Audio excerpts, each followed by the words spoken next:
In 2011, a small mining town in the northeastern U.S. called Siren Valley was evacuated overnight under the pretext of a chemical leak. No one returned. No news was released. It vanished from maps and became a whispered legend on conspiracy forums. Emily Carter, a documentarian known for exploring abandoned places, decided to investigate. She brought her team, Jack, tech expert, Sophie, sound engineer, and Ryan, a former journalist familiar with the area. At the town's edge, time seemed frozen. Belongings were untouched, but all signs of life were gone. Photos with faces scratched out, TVs still plugged in, and a layer of dust that looked almost fresh. Strange sounds echoed at night. Sophie claimed to hear a voice on a recording whisper, "That voice isn't yours." The next morning, Ryan disappeared. His notebook mysteriously reappeared at camp hours later. They found black-eyed children in drone footage. Ryan's reflection smiled back, though he wasn't there. The town wasn't abandoned. It was watching. Time fractured, memories faded. Emily couldn't remember her own name. Sophie walked into the lake and vanished beneath the water after turning back with a smile. "Now you'll hear it too." Emily was the last one left. In her final recording, she whispered to the camera, "We thought we were watching them, but they were watching us." Siren Valley remembers. Emily couldn't remember the first day after Sophie disappeared into the lake. She didn't know if morning had come or not. The sky remained stuck in the same gray tone. Time had stopped, but in Emily's mind, it had broken completely. She could say her name, but couldn't write it. When she looked in the mirror, she recognized her face, but her eyes belonged to someone else. She decided to stay in the house on Merrow Street. The other buildings whispered too much. This one was silent. Silent, but not empty. There were clicks behind the walls, conversations in the water pipes, as if the house didn't want her to be alone. Emily took Jack's camera and reviewed the footage. She noticed something odd. In some of the scenes, faces, blurry and fleeting, appeared in the background. A silhouette for a second, then gone. But one of them kept showing up. A woman with black eyes dressed in 1950s clothes, standing still and unmoving. Each time she was a little bit closer. She reviewed Ryan's notebook again. The old ink had smudged, but a dried blood stain still marked the pages. On the final entries, frantic sentences were scrawled. "The town writes itself. The words are no longer mine. Don't look into the water. Don't listen to the voices. Protect your memory. The woman by the lake, she's not real. She has no name." Emily decided to go deeper to uncover the secrets of Siren Valley. She descended into the basement of the old town hall. Behind a rusted door, she found a small archive room filled with dusty folders, documents detailing the town's past. Marriage certificates, birth records, ID cards.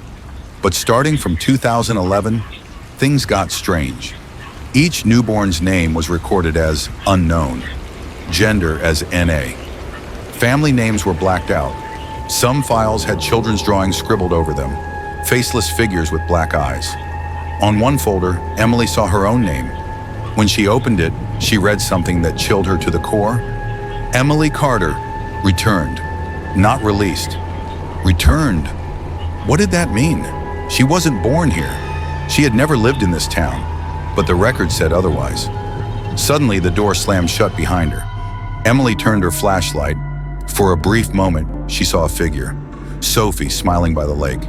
But her eyes were pitch black, and her voice echoed unnaturally. "We're here.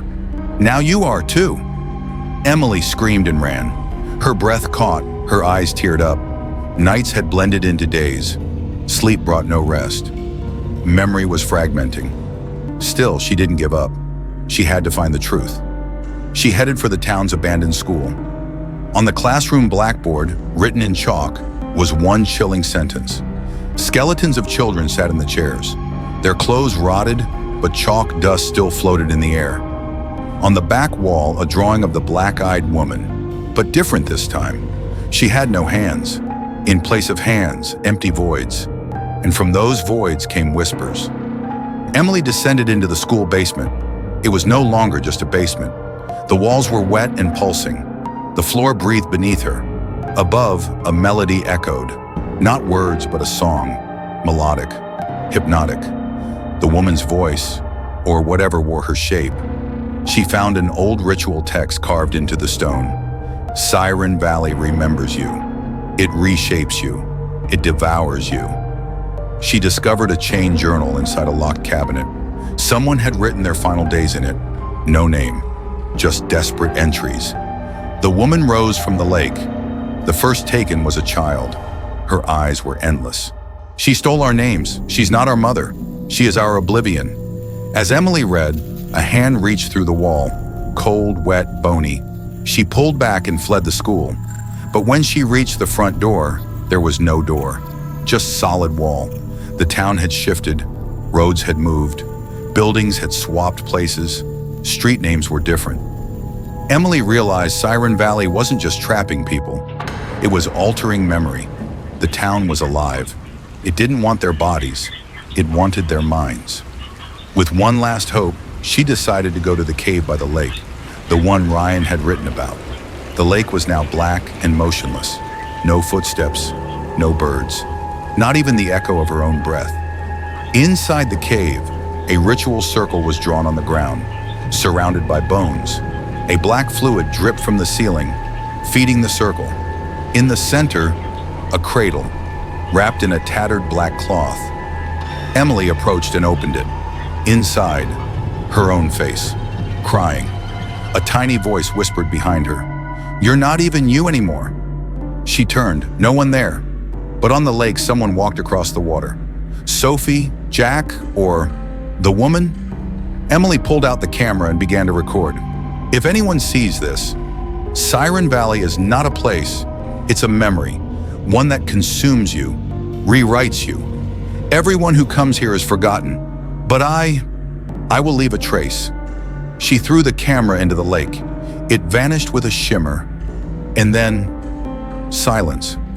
Emily was alone in a lost time. The sky had darkened, regardless of the time of day, and the town had been trapped in perpetual twilight. Broken phones, malfunctioning devices, clocks that no longer ticked. Time seemed to have stopped here. Emily could feel herself being drawn deeper into the town. She was no longer a stranger. She had become a part of it. By the lake, right where Sophie had vanished, Emily noticed something. Between the rocks, deep indentations, as if something or someone had walked through the water. She looked up and surveyed her surroundings. The town had completely turned into a graveyard. The people were gone, but the town somehow still felt like they were there. Emily decided to delve deeper into the town, as if an inner call was urging her to explore every corner. With every step, she felt that something was missing. As she moved forward, everything seemed more familiar. She noticed a glint in her eyes, a glimmer, something from the town's past, a ripple. The entire town seemed to revolve around her. She slowly took a step, moving toward one of the streets. And there it was, Marrow Street, the same street they had walked on when they first arrived. Again, but this time, it was different. It was as if time had reconstructed this place. The old town had disappeared, and in its place, a new one was born. Emily suddenly realized something that had been nagging at her. Siren Valley, it remembers us. At that moment, her fear and despair fused into a fleeting realization. Just like Sophie had said, now you'll hear it too. She heard it, a deep echo, a melodic call, like a siren calling her name. Then, in an instant, everything faded away. Emily felt as though she had collapsed under the old statue in the town square. There, nothing remained, nothing left behind, just the place where time had ended and she was left alone. All that was left was the town, a town that watched us, a town that remembered us. If you like this story, don't forget to share it with your friends and subscribe for more content.